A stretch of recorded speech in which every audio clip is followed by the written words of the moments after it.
జాగ్రత్తగా దేవుని వాక్యాన్ని వినాలి.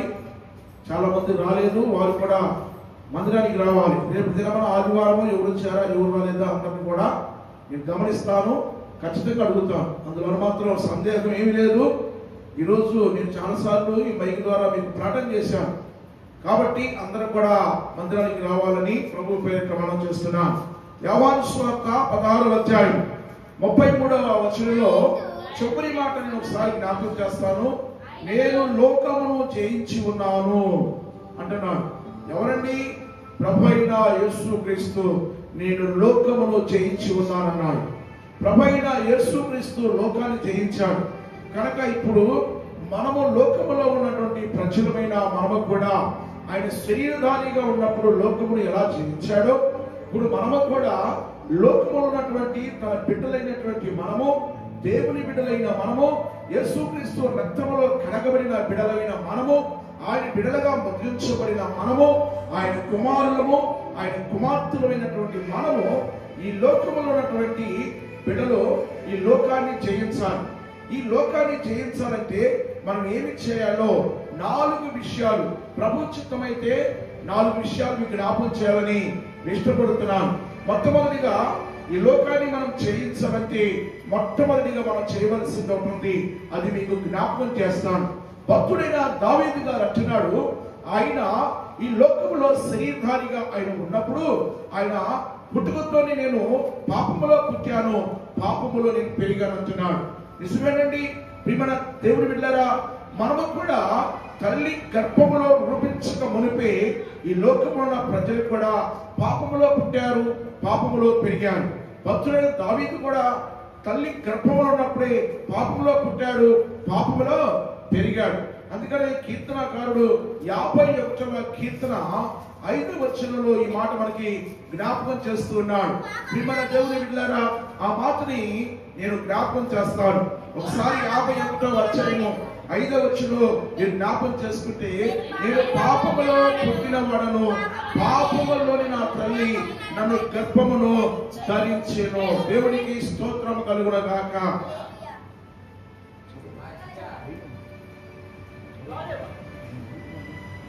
దేవునికి మహిమ కలుగునగాక. మీరు ఎవరు చదవద్దు, ఇక్కడ లైవ్ వెళ్తుంది. మీరు చదివారు అనుకోండి గందరగోళం ఉంటుంది. ఎవరు చదవద్దు, నేను చదువుతా. ఏదైనా నాకు అర్థం కాదు మీకు చేతలు వేస్తాను. దేవునికి మహిమ కలుగునగాక. ఇక్కడ నేను పాపములో పుట్టాను, పాపములోని నన్ను గర్భము ధరించింది భక్తుడైన దావీదు అంటున్నాడు. అయితే మెట్టుకు ప్రజలందరూ కూడా పాపంలో ఉన్నారా? ఖచ్చితంగా పాపంలోనే ఉన్నారు, పాపంలోనే జీవిస్తున్నారు, పాపంలోనే ఉన్నారు. కాబట్టి ప్రియమైన దేవుని బిడ్డరా, మొట్టమొదటిగా మనం విడిచిపెట్టవలసింది అంటే పాపాన్ని విడిచిపెట్టాలి. పాపం అంటే ఏంటి? చూడకూడని చూడటమే పాపం, వినకూడని వినటమే పాపం, అలాగే మాట్లాడకూడని మాట్లాడటమే పాపం. ప్రియమైన దేవుని బిడ్డరా, వెళ్ళకూడని స్థలానికి వెళ్ళటమే పాపం. ఏ స్థలానికి వెళ్ళాలో ఆ స్థలానికి వెళ్ళాలి. ఏది చూడాలో చూడకూడని చూడకూడదు, చూసే వాటిని మనం చూడాలి. కాబట్టి ప్రియమైన దేవుని బిడ్డరా, అది పాపం అని రాయబడింది. అయ్యా బాబు, అమ్మా, ఇటు నా సహోదరులారా, ఈ మైక్ శబ్దంలో ఉన్న ప్రజలారా, చర్చిలో ఉన్న ప్రజలారా, సహోదరులారా, ఆలోచించండి. నిజంగా మనము ఏ స్థలానికి వెళుతున్నాం, ఏ స్థలానికి మనం వెళ్ళాలి, ఏ స్థలానికి మనం వెళ్ళకూడదు అనేది మనకు గ్రహింపు రావాలి. ఏది చూడకూడదు, ఏది చూడాలి, ఏది చూడకూడదు, ఏది చూడగాలి, మంచేది చెడేది, మంచేది చెడేది ఆలోచించాలయ్యా బాబు. ఆలోచన లేకుండా నువ్వు ఆలోచన లేకుండా తప్పటడుగు లేస్తే నష్టపోయేది ఎవరు? నువ్వే నష్టపోతున్నావు. ఒక పక్కేమో దేవుడు కావాలంటున్నావు, ఒక పక్కేమో లోకం కావాలంటున్నావు, ఒక పక్క పాపం కావాలనుకుంటున్నావు, ఒక పక్క దేవుడు కావాలంటున్నావు. ఏది కావాలి నీకు? దేవుడు నీ ఎదుట రెండు పెట్టాడు.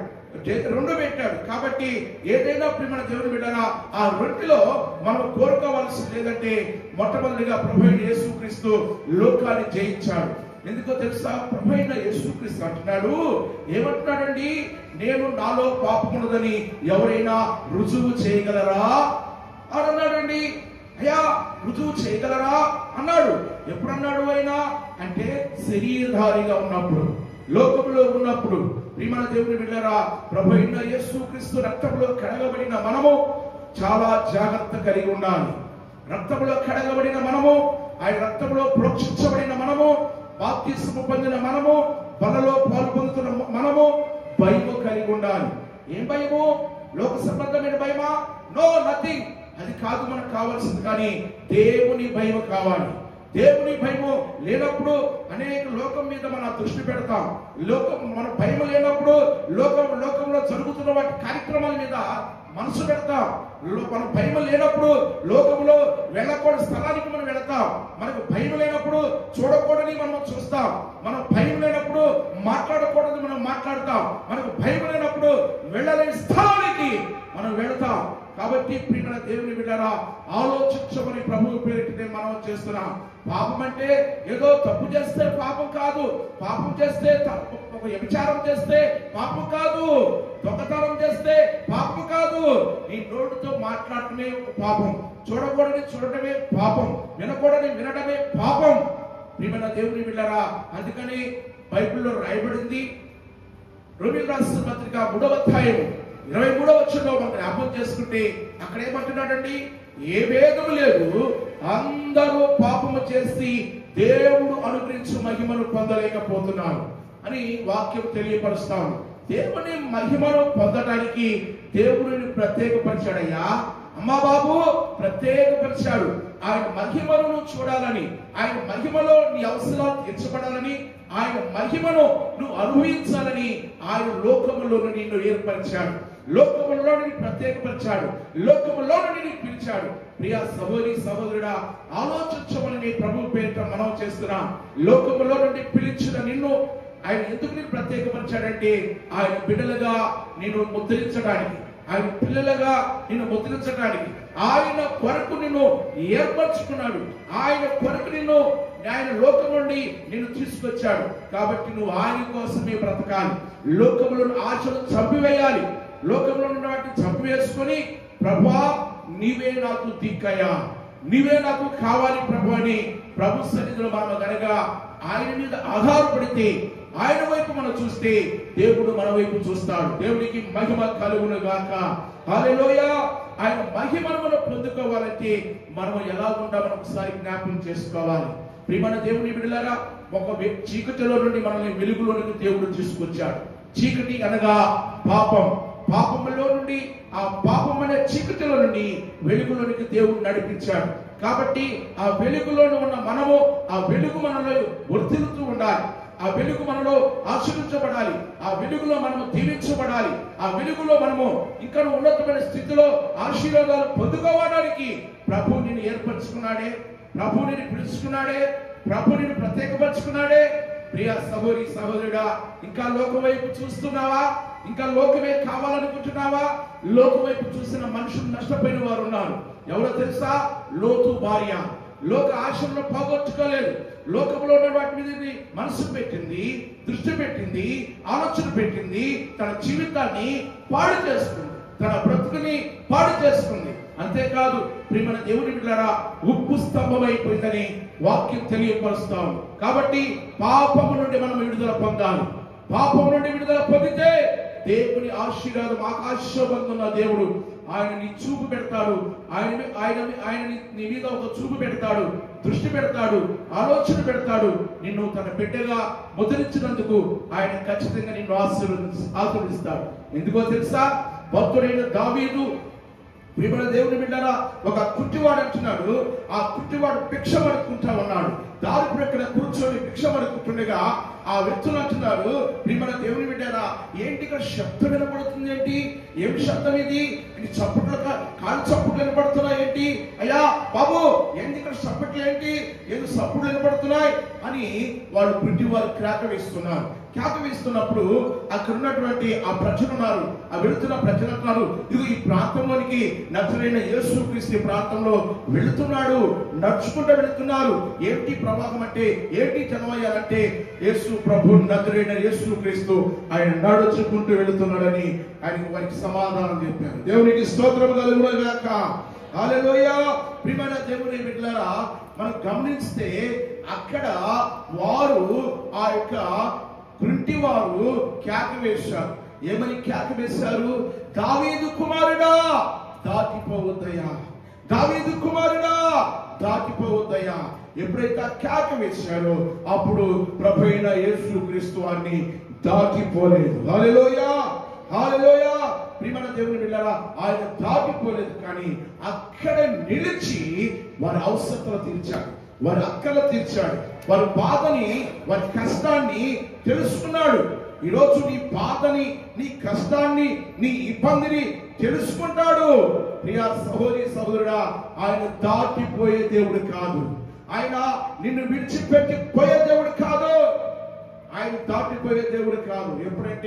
ఎప్పుడైతే మనము ఆయనను వెంబడిస్తామో, ఎప్పుడైతే ఆయన కలిగి మనం ఉంటామో, దేవుడు ఖచ్చితంగా మనం దీవిస్తాడని, ఆశీర్వదిస్తాడని ప్రభు పేరిట నేను మనవి చేస్తూ ఉన్నా.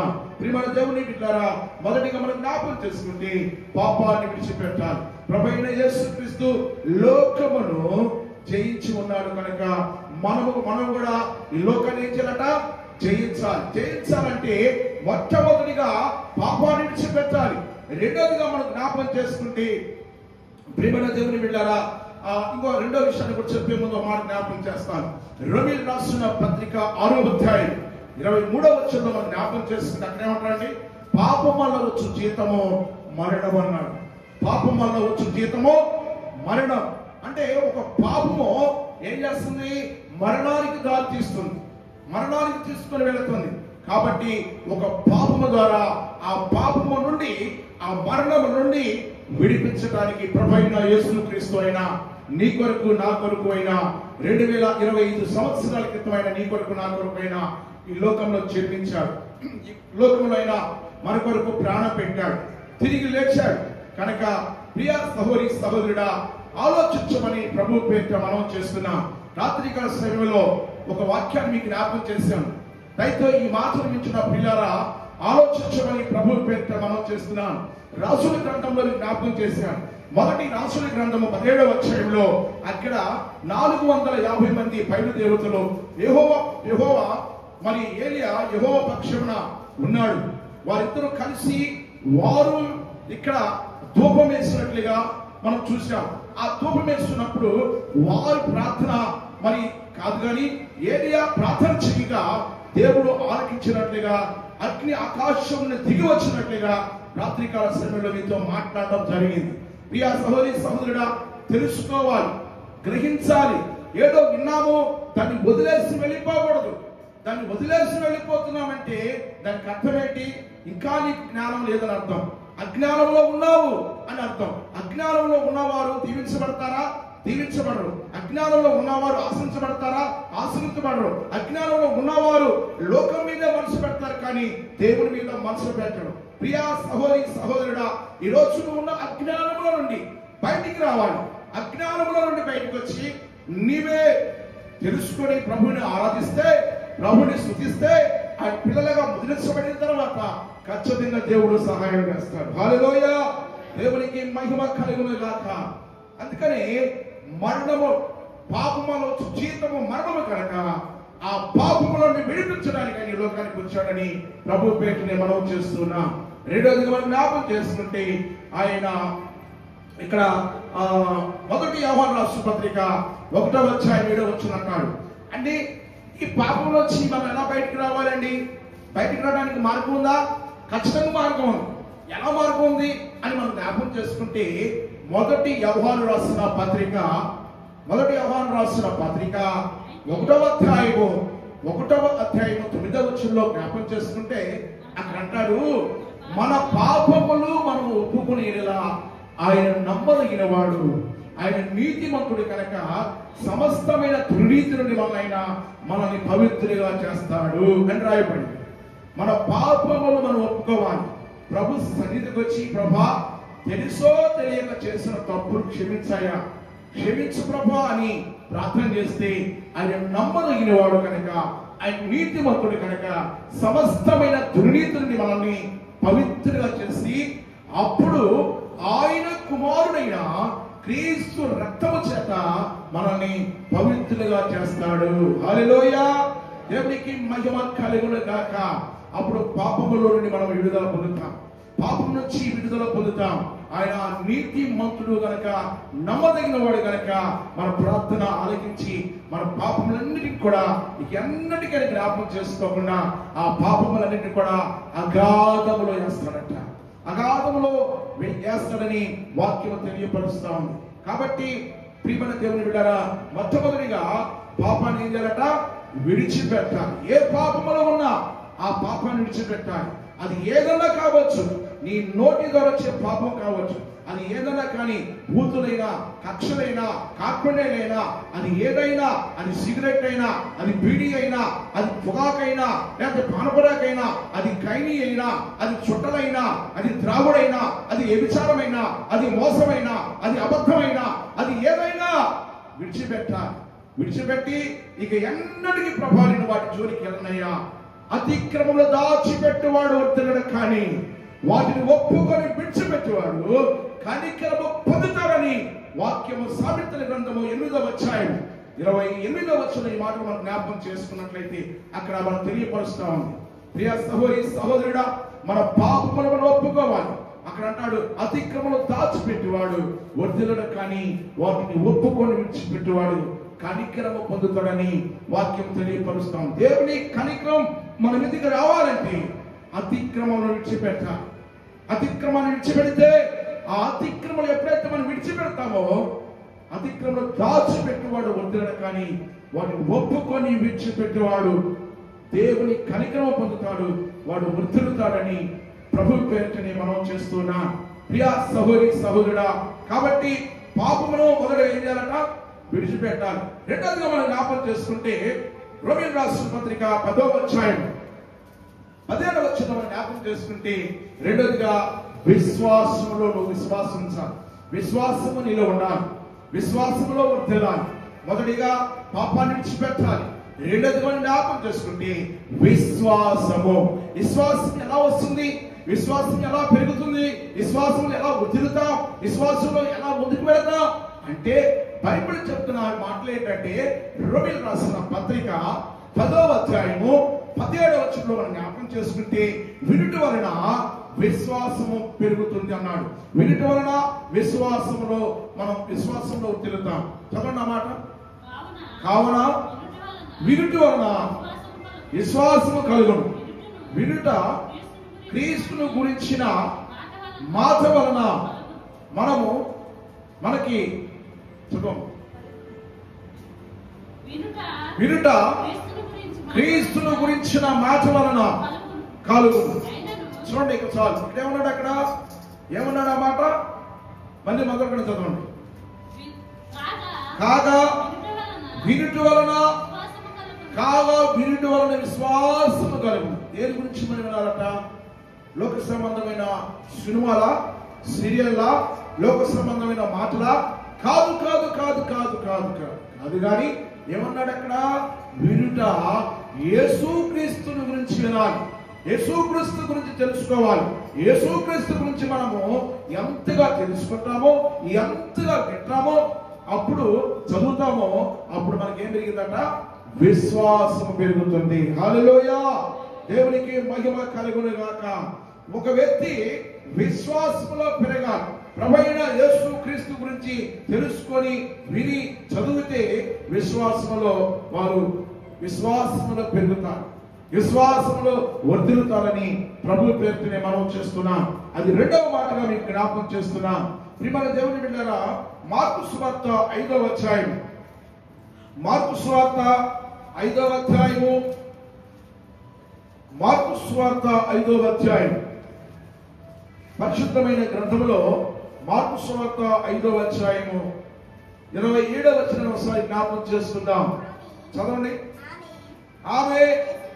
ఆమె యేసును గూర్చి విని, నేను ఆయన వస్త్రములు మాత్రమే ముట్టినను బాగుపడుదుననుకొని జన సమూహములలో ఆయన వెనుకకు వచ్చి ఆయన వస్త్రములు ముట్టెను. దేవునికి స్తోత్రము కలుగును గాక. ఎవరండి ఈ మనిషి? జ్ఞాపకం చేసుకుంటే రక్తస్రావణ కలిగిన స్త్రీ. యేసును గురించి ఏందట? ఆమె యేసును గూర్చి విని, ఏమి గురించి విందట? యేసును గూర్చి విందట, యేసును గురించి తెలుసుకుందట. యేసుని గురించి ఆమె తెలుసుకుంది, యేసుని గురించి ఆమె వినది.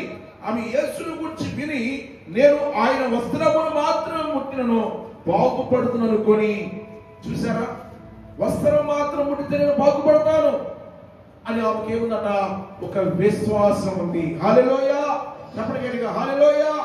దేవుని బిడ్డలారా, ఆమె వస్త్రము ముట్టితే నేను బాగుపడతాను అనే విశ్వాసం నీలో ఉండాలి.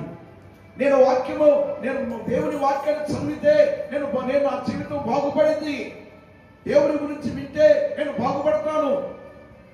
ప్రియమైన దేవుని బిడ్డలారా, మనం అది కలిగి ఉండాలి. ఆయన సన్నిధికి వెళ్తున్నాం, యేసయ్య నన్ను బాగు చేస్తాడు, యేసయ్య నన్ను స్వస్థపరుస్తాడు, యేసయ్య నన్ను ఆర్థికంగా ఉన్న పరిస్థితులను విడుదలిస్తాడు, ఆయన నాకు మేలు చేస్తాడు, ఆయన నన్ను అద్భుతాలు చేస్తాడు, నా పట్ల కార్యాలు చేస్తాడు అని ఒక విశ్వాసం మనకు ఉండాలి. ఈమె అనేక ప్రాంతాలకు వెళ్ళింది, డబ్బంతా వ్యయపరుచుకుంది, డబ్బంతా ప్రియమైన దేవుని బిడ్డలారా ఖర్చు పెట్టింది. కానీ ప్రియ సహోదరి సహోదరుడా, తన జీవితంలో నెమ్మది లేదు, సంతోషం లేదు, ఆనందం లేదు. ఎక్కడ తిరిగినా కూడా ప్రయోజనం లేని పరిస్థితిలో ఉంది. అలాంటి పరిస్థితిలో ప్రభువైన యేసు క్రీస్తు గురించి ఆమె వినది. ఆమె యేసుని గురించి విని నేను ఆయన వస్త్రమును మాత్రం ముట్టితే నేను బాగుపడతానని అనుకుందండి. నేను బాగుపడతాను, నాకు స్వస్థత కలుగుతుంది, నాకు విడుదల కలుగుతుంది అని ఆ రక్తస్రావం కలిగిన స్త్రీ ప్రభువైన యేసు క్రీస్తు దగ్గరికి వచ్చి ఆమె అంత జనమున కూడా ఆ జనములో ఆయన దగ్గరికి సందు చేసుకుని వెళ్ళి ఆయన వస్త్రాలు పుట్టినట్లుగా లేఖనాలు చదివిస్తూ ఉన్నాయి. ప్రియమైన దేవుని బిడ్డలారా, ఈరోజు మనం యేసు ప్రభు దగ్గరికి వస్తున్నప్పుడు మనకు కూడా ఏముండాలట? విశ్వాసం ఉండాలి. రెండోదిగా విశ్వాసం ఉండాలి. విశ్వాసమైన మన జీవితాల్లో కార్యాలు జరిగిస్తుందని ప్రభు పేరుతో మనం చేస్తున్నాం.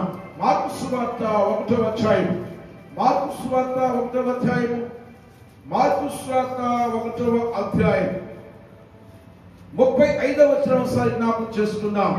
ఆయన పెందల కాడిని లేచి ఇంకను చాలా చీకటి ఉండగానే బయలుదేరి అరణ్య ప్రదేశంలోకి వెళ్ళాడు. అక్కడ ప్రార్థన చేయించుండెను. హల్లెలూయా, దేవునికి మహిమ కలుగును గాక. మొట్టమొదటి ఏం చెప్పాను చెప్పండి? పాపమును విడిచిపెట్టాలి. లోకము జయించాలంటే మనం ఏం చేయాలి? మొట్టమొదటిగా పాపమును విడిచిపెట్టాలి. రెండోదిగా ప్రియమైన దేవుని బిడ్డలారా, విశ్వాసం మనకు ఉండాలి, విశ్వాసం ఉండాలి. మూడోదిగా మనం జ్ఞాపకం చేసుకుంటే ప్రార్థన ఉండాలి. ప్రార్థన లేని ఇల్లు ప్రియమైన దేవుని బిడ్డలారా, ఎక్కడ ప్రార్థన ఉంటుందో అక్కడ వారి కుటుంబాలు పచ్చగా ఉంటాయి, వారి వ్యాపారాలు పచ్చగా ఉంటాయి. ఎక్కడ ప్రార్థన ఉంటుందో వారి ఉద్యోగాలు పచ్చగా ఉంటాయి. ఎక్కడ ప్రార్థన ఉంటుందో వారి పంటలు పచ్చగా ఉంటాయి. ఎక్కడ ప్రార్థన ఉంటుందో రాకపోకలు అన్ని విషయాల్లో కూడా బిడ్డలు పచ్చగా ఉంటారు.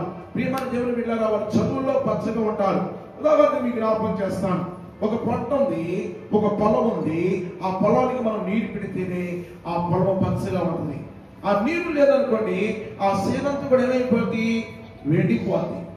కాబట్టి ఒక ఎండిపోయినటువంటి జీవితాన్ని ప్రభువైన యేసు క్రీస్తు అయినా ఆయన పచ్చగా మనం ఉంచడానికి దేవుడు ఈ లోకానికి వచ్చాడు.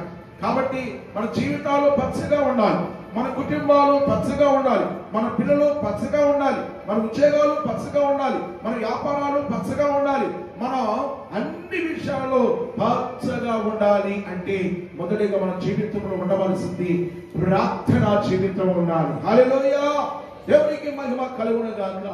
ఇక్కడ ప్రభువైన యేసు క్రీస్తు కూడా మనం జ్ఞాపకం చేసుకుంటే ఆయన పెద్దల కాడినే లేచి ఇంకనూ చాలా చీకటి ఉండగానే బయలుదేరి ఎక్కడికి వెళ్ళట? అరణ్య ప్రాంతంలోకి వెళ్ళి అక్కడ ప్రార్థన చేయించుండెను. హల్లెలూయా, ఏం చేస్తున్నాడు చెప్పండి? ప్రార్థన చేస్తా ఉన్నాడు. మనము కూడా ఏ కూర్జాములో లేచి ప్రార్థించాలి.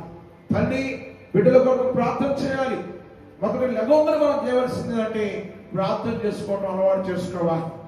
చూడండి, మనం సహజంగా మనం ఏం చేస్తాం? లెగవగానే మొదటిగా చీపురు పట్టుకొని ప్రియమైన దేవుని బిడ్డ ఇంటి ముందు శుభ్రంగా చేసుకోవడానికి ఇష్టపడతాం. అలాగనే ప్రియ సహోదరి సహోదరుడా, మనం ఉదయాన్నే లేచి ఒక్కొక్కసారి మనం పొలానికి వెళ్ళిపోతూ ఉంటాం. ఒకసారి లెగవగానే ప్రియమైన అనేక కొన్ని పనులు పెట్టుకుంటాం. కానీ మొట్టమొదటిగా చేయవలసింది ఏంటంటే బైబిల్ చెప్తున్న సత్యం ఏంటంటే మొదటిగా లెగవలసింది, లెగవగానే మొదట చేయవలసింది ప్రార్థన చేయాలి. హల్లెలూయా. మొదటిగా ప్రార్థన చేస్తే మనలో ఉన్న చీకటి తొలగిపోయి వెలుగు ప్రకాశిస్తూ ఉంది. Praise the Lord. హల్లెలూయా. కాబట్టి ప్రియమైన దేవుని బిడ్డలారా, ఆయన పెద్దల కడలు లేచి ఇక్కడ చాలా చీకటి ఉండగానే బయలుదేరి అరణ్య ప్రదేశానికి వెళ్ళి అక్కడ ప్రార్థన చేయించుండెను. ప్రార్థన చేయించుండెను రాయబడి. ప్రార్థన అనేది ఎక్కడైనా ఇంట్లో అయినా ప్రార్థన చేసుకోవచ్చు, ఎడారికని ఒంటరి ప్రార్థన చేసుకోవచ్చు, జన సమూహం కూడా ప్రియమైన దేవుని బిడ్డల గదిలో ఉండేది మనం ప్రార్థన చేసుకోవచ్చు, గదిలో ఒంటరిగా ఉండి ప్రార్థన చేసుకోవచ్చు, ఎడారికని ప్రార్థన చేసుకోవచ్చు, ఇంటిలో సంఘంగా అంటే కుటుంబంగా కూడుకొని ప్రార్థన చేసుకోవచ్చు. ప్రార్థనని ఏ విధంగా మనం ప్రార్థన చేసుకోవచ్చు. ఇక్కడ ప్రభు యేసుక్రీస్తు మాత్రం ఆయన అరణ్య ప్రదేశానికి వెళ్ళినట్లుగా లేఖనాలు చదివిస్తూ ఉన్నాయి.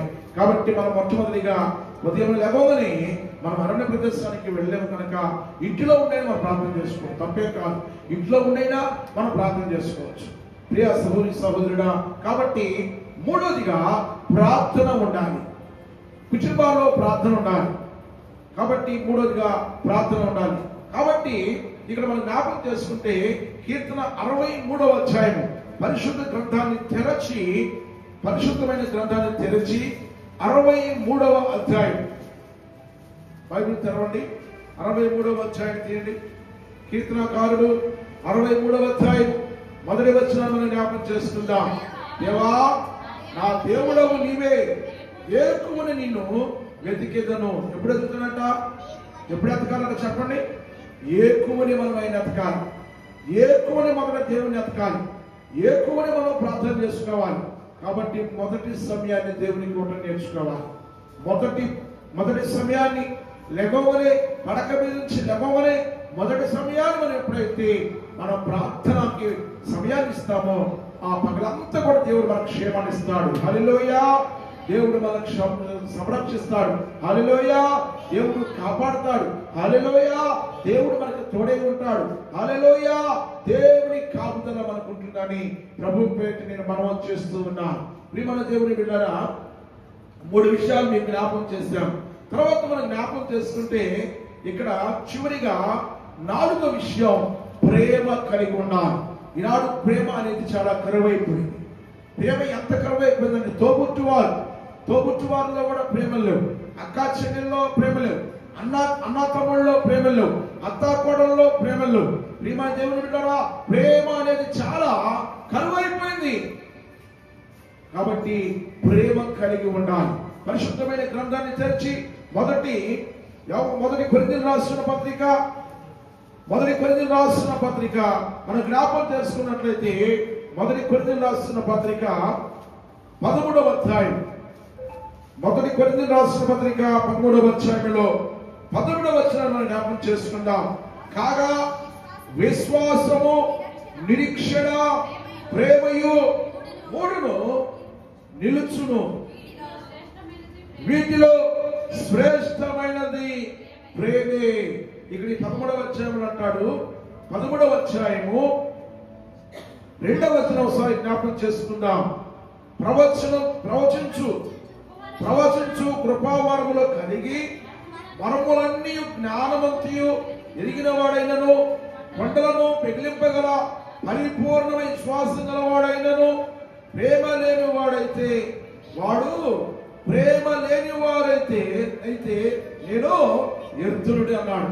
ప్రేమ లేని వాడినైతే నేను వ్యర్థుడిని అని వాక్యం తెలియపరుస్తాం. ఏం కలిగి ఉండాలి? మనము ప్రేమ కలిగి ఉండాలి, ప్రేమించే మనసు ఉండాలి, ఎదుటి వారిని ప్రేమించాలి, తోబుట్టు వారిని ప్రేమించాలి, సహోదరుని ప్రేమించాలి, సహోదరులు ప్రేమించుకోవాలి, సహోదరుడు ప్రేమించుకోవాలి, అత్త కోడలను ప్రేమించాలి, కోడలు అత్తను ప్రేమించాలి, తల్లిదండ్రుల్ని కుమారులను ప్రేమించాలి.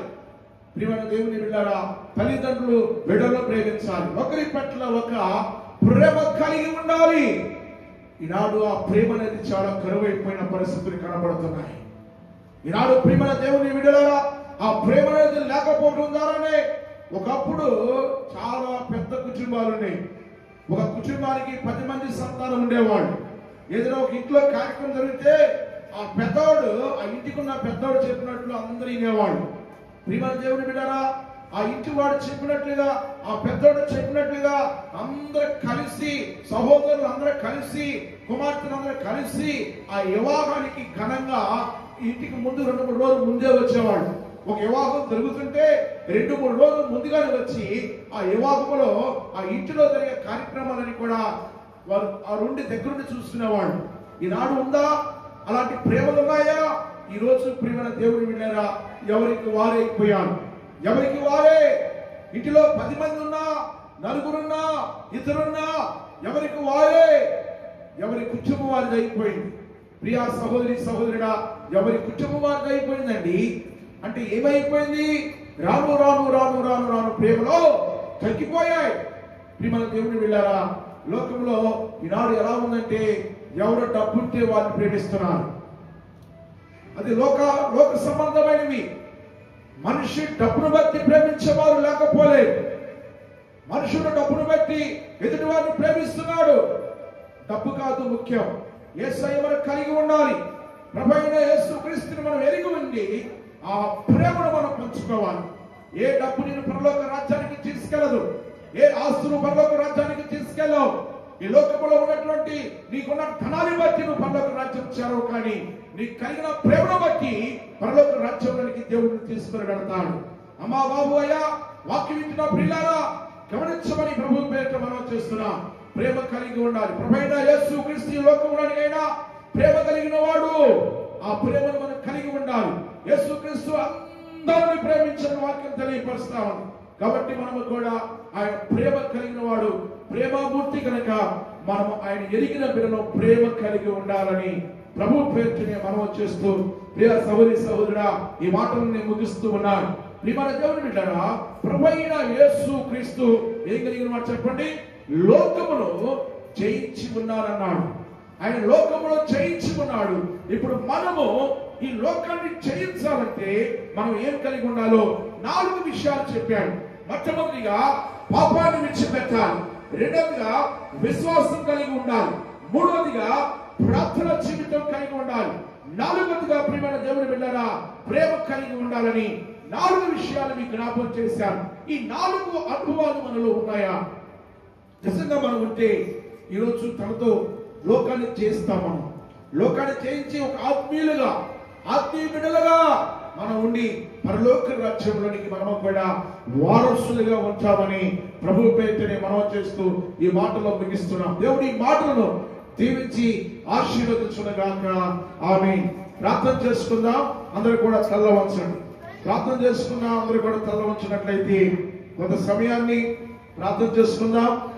మరి దేవుడు ఇచ్చిన ఈ సమయంలో కొంత సమయానైనా ప్రభు కొరకు మనం ప్రార్థన చేద్దాం. ప్రియమైన దేవుని బిడ్డలారా, ఈ లోకాన్ని మనం జయించాలంటే మొదటిగా పాపాన్ని విడిచిపెట్టాలని, ఈ లోకాన్ని మనం జయించాలంటే విశ్వాసం కలిగి ఉండాలని, ఈ లోకాన్ని మనం జయించాలంటే ప్రార్థన జీవితం కలిగి ఉండాలని, ఈ లోకాన్ని మనం జయించాలంటే ప్రేమ కలిగి ఉండాలని ప్రియమైన దేవుని బిడ్డలారా, దేవుడు సూటిగా తేటిగా అర్థమయ్యే రీతిలో దేవుడు మాట్లాడుతూ వచ్చాడు. ఈ 4 విషయాలలో నీలో ఎక్కడైనా లోపం ఉందా? ప్రభు అంటున్నాడు, ఆ లోపాన్ని సరిచేసుకోమంటున్నాడు. లోపాన్ని సరిచేసుకుంటే, ఆ లోపాన్ని సరిచేసుకొని నీవు కనుక సరిచేయబడితే నా దేవుడు అంటున్నాడు, నేను ఆశీర్వదిస్తానంటున్నాడు, నేను దీవిస్తానంటున్నాడు. అయ్యా బాబు, అమ్మ, సహోదరి సహోదరుడా, నువ్వు లోకాన్ని జయించాలి. లోకం వైపు చూస్తున్నావా? లోకం వైపు మన మనసు తిప్పుతున్నావా? ప్రభు అంటున్నాడు, నువ్వు దేవుని ఎరిగిన బిడ్డవి. నా రక్తంలో కడగబడ్డావయ్యా, నా రక్తంలో కడగబడ్డావమ్మా. తల్లి, సహోదరి సహోదరుడా, ప్రభు అంటున్నాడు, ఈరోజు నీవు కనుక సరిచేయబడాలి, సరిచేసుకోవాలి. ఎందుకు నువ్వు ఆశ్రయించబడలేకపోతున్నావు? ఎందుకు నువ్వు జీవించలేకపోతున్నావు? ఎందుకు దరిద్రం అనిపిస్తున్నావు? ఎందుకు శాపాలు అనిపిస్తున్నావు? ఎందుకు నీ కుటుంబం ఎక్కడ వేసి నీ గొంగిలి అక్కడే ఉంటుంది? నువ్వు ఏ పని పూనుకున్నా ఆ పనిలో విజయం రావటం లేదు. నువ్వు ఏ పని చేయాలనుకున్నావు, కానీ అది ప్రియమైన దేవుని బిడ్డలారా, చిన్ని గవ్వలో వేసినట్లుగా, అంటే ఒక రంధ్రం ఉన్నటువంటి దాంట్లో వేసినట్లుగా మరి వేసిన పనులన్నీ కూడా నష్టమైపోతున్నాయి. ఒక కొండల పగిలిపోయిన కుండలో నీళ్లు పోస్తే ఆ నీళ్ళని ఎలా కారిపోతున్నాయో ఆ విధంగా నువ్వు ఎంత సంపాదించినా కూడా ఆ సంపాదన అంతా కూడా చిల్లిగవలు వేసినట్లుగా అవుతా ఉంది. ఎందుకో తెలుసా ప్రియమైన దేవుని బిడ్డలారా, నీ మనసు ఎక్కడుందంటే నువ్వు లోకాన్ని జయించలేకపోతున్నావు. నువ్వు లోకాన్ని జయిస్తే, లోకానికి నువ్వు జయించగలిగితే, దేవుని వైపు నీ దృష్టి ఉంచితే, లోకాన్ని జయిస్తే, దేవుని వైపు దృష్టి ఉంచితే, ప్రియమైన దేవుని బిడ్డలారా, మనం లోకాన్ని జయించాలంటే మొట్టమొదటిగా పాపాన్ని విడిచిపెట్టడం నేర్చుకోవాలి. నువ్వు పాపాన్ని విడిచిపెట్టినంత కాలము, ఈ లోకంలో పాపాన్ని విడిచిపెట్టినంత కాలము దేవుని ఆశీర్వాదాలు మనం చూడలేము, దేవుని దీవెనలు మనం పొందుకోలేం. ప్రియమైన దేవుని బిడ్డలారా, పాపాన్ని నువ్వు విడిచిపెట్టాలి. ఏ పాపమని నువ్వు చుట్టుకుంటున్నావో, ఏ పాపములో నీవు ఉంటున్నావో, చూడకూడని చూస్తూ, వెళ్ళకూడని స్థలానికి వెళుతూ, వినకూడని వింటూ ఉంటున్నావేమో, ఆ పాపాన్ని విడిచిపెట్టు. ఆ పాపాన్ని విడిచిపెట్టు. పాపాన్ని ఒప్పుకొని విడిచిపెడితే ప్రభువుని జీవితంలో ఆయన కనికరం నీ మీదకి వచ్చింది. ఆయన కనికరం నువ్వు పొందుకుంటావు. ప్రియమైన దేవుని బిడ్డలారా, కాబట్టి మొదటిగా పాపాన్ని విడిచిపెట్టాలి. విశ్వాసము, దేవుని వద్దకు వస్తున్నావు కానీ నీలో విశ్వాసం లేదు, దేవుని వాక్యాన్ని నమ్మటం లేదు, దేవుని మాటల మీద నమ్మిక లేదు నీకు. వాక్యం అయితే వింటున్నావు కానీ ఆ వాక్యాన్ని, విశ్వాసాన్ని పెంచుకోవాలి. విశ్వాసంలో వర్ధిల్లాలి, విశ్వాసంలో బలపరచబడాలి. వినకొంది లోకానికి దూరం అయిపోవాలి. అంటే లోకానికి దూరం అయిపోవడం ఏంటి? లోకంలో ఉన్నటువంటి ఆ అలవాట్లకి దూరం అయిపోవాలి. ప్రియమైన దేవుని బిడ్డలారా, కాబట్టి మనము ఎలా ఉన్నామో ఒకసారి మన విశ్వాసం ఎలా ఉంది, రెండోదిగా మనం జ్ఞాపకం చేసుకోవాలి. మూడోదిగా ప్రార్థన జీవితం మనకుందా? ప్రార్థించే అనుభవం మనకుందా? మన కుటుంబం కొరకు ప్రార్థించే అనుభవం ఉందా?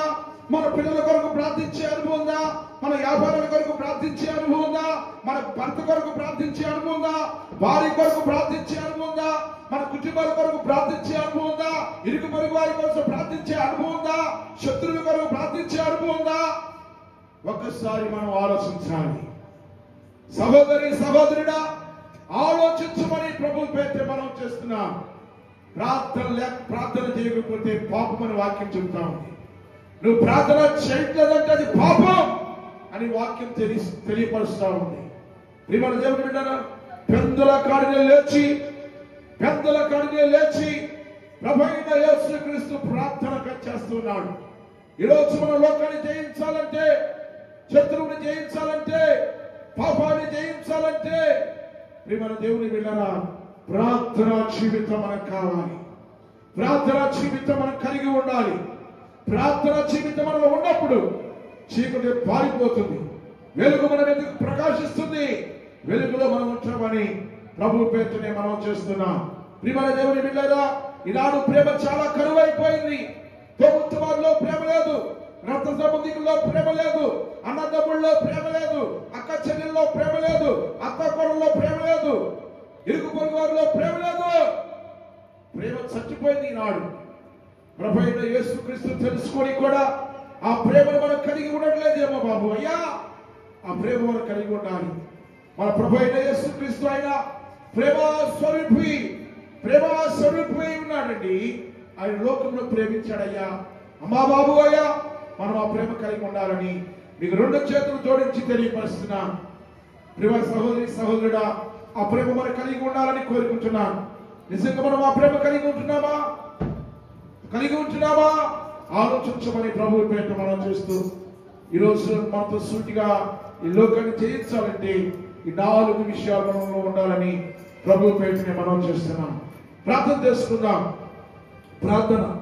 మహాపరిశుద్ధుడా, ప్రేమ గల తండ్రి, దయగలిగిందైనా మహోన్నతుడా, నీకు స్తోత్రములు చెల్లిస్తున్నాను ప్రభా. ఈరోజు నాయన మాతో సూటిగా తేటగా అర్థమైన రీతిలో మీరు మాట్లాడారు. యోహాను సువార్త 16వ అధ్యాయం 33వ వచనంలో నేను లోకమును జయించి ఉన్నానన్నావు. మేము లోకమును జయించి ఉన్నానంటే మొదటిగా నాయన మా జీవితాల్లో పాపమును విడిచిపెట్టాలని, విశ్వాసము కలిగి ఉండాలని, ప్రార్థన జీవితం కలిగి ఉండాలని, ప్రేమ కలిగి ఉండాలని మాతో మీరు మాట్లాడారయ్యా. దయతో నైనా వాటిలో ఎక్కడైనా మాలో లోపం ఉందేమో దయతో మమ్మల్ని క్షమించమని ప్రార్థిస్తున్నా. మా సంఘం వారిలో ఎవరికైనా లోపం ఉందేమో దయతో సంఘం పక్షముగా ప్రార్థన చేస్తున్నా. ప్రతి ఒక్కరు కూడా ప్రేమ కలిగి జీవించేటువంటి కృపను మీరు అనుగ్రహించమని ప్రార్థిస్తూ, మా కుటుంబానికి కూడా నైనా ఒకరు వీటిలో ఏదైనా మాలో పడుతుందేమో దయతో మమ్మల్ని కూడా క్షమించమని ప్రార్థన చేస్తున్నాను ప్రభా. అయ్యా, ఈ రాత్రి హాజరైన బిడ్డలందరినీ జ్ఞాపకం చేసుకోండి. ప్రతి ఒక్కరిని పేరు పేరున దీవించి మీరు ఆశీర్వదించమని ప్రార్థిస్తూ, రేపు జరగవలసిన ఆరాధన కోడికలకు కూడా పగలకాల సమయంలో ఆదివారపు ఆరాధన కోడిక 9 గంటలుగా ప్రారంభించబడుతుండగా సంఘమంతా కూడా హాజరు కావడానికి సహాయం చేయండి. అయ్యా, నేను స్తుతించడానికి సహాయం చేయండి. ప్రార్థనలో, పాటల్లో, వాక్యములో, ఆరాధనలో అన్ని కూడా క్రమంగా మీరు జరిగించుకోండి. కుటుంబాలుగా హాజరు కావడానికి సహాయం చేయండి డాడీ. అయ్యా తండ్రి, సాతానుకు ఎక్కడ త్రావివీక, తండ్రి సాతానుకు ఎక్కడ కూడా లొంగక నీ బిడ్డలునైనా నీ సన్నిధానంలోనికి కుటుంబాలుగా రావడానికి సహాయం చేయమని ప్రార్థన చేస్తూ, తండ్రి నైనా ఈరోజు రాని వారిని మరొక దినమున ఇప్పుడు నడిపించి సహాయం చేయమని, ఇంత గొప్ప అద్భుతకరమైన వర్తమానాన్ని ప్రభా ఆశీర్వాదాలు పాల్గొంటుకున్నారు ప్రభా. దయతోనైనా బిడ్డల మరొకసారి నడిపించి సహాయం చేయమని ప్రార్థిస్తూ నీ కృపను కోరుకుంటూ వెళుతున్న మా ప్రయాణంలో నీ సన్నిధి మాతో తోడుగా ఉంచి క్షేమంగా తీసుకుని వెళ్ళి తిరిగి మనం రేపు పగలకాల సమయంతో కూడా తండ్రి మీరు దీవించి మమ్మల్ని ఆశీర్వదించమని ప్రార్థిస్తూ నీ కృపను కోరుకుంటూ, అయ్యా బలహీనలుగా ఉన్న వారిని బలపరచండి. ఆర్థికంగా నలిగిపోతున్న కుటుంబాలను ఆర్థిక అప్పుల నుంచి విడుదల దయచేయండి. సరిహద్దులు విశాలపరచండి. మీ చేయి తోడుగా ఉంచండి నాయన. ఏ కీడు రాకుండా తొలగించమని ప్రార్థిస్తూ 30 అంతులుగా, 60 అంతులుగా, 100 అంతులుగా ఫలవంతమైన జీవితాల్లో ప్రతి కుటుంబాన్ని వదిలిపరచమని ప్రార్థిస్తూ నీ కృపను కోరుకుంటూ నజరేయుడైన యేసుక్రీస్తు నామములో ప్రార్థించి అడిగి వేడుకుంటున్నాము తండ్రి. ఆమేన్. పరమ తండ్రి యొక్క ప్రేమయు, మన ప్రభు అయిన యేసుక్రీస్తు కృపయు, పరిశుద్ధాత్మ అనిన సహవాసం ఇప్పుడు ఎల్లప్పుడూ కూడి వచ్చిన మీ అందరికీ సకల పరిశుద్ధులకును సదాకాలం తోడే ఉండి నడిపించబడును గాక. ఆమె యేసు రక్తమే జయం, శిలువ రక్తమే జయం, ప్రభు యేసు రక్తమే జయం జయం జయం జయం జయం. మీ అందరికీ వందనాలు.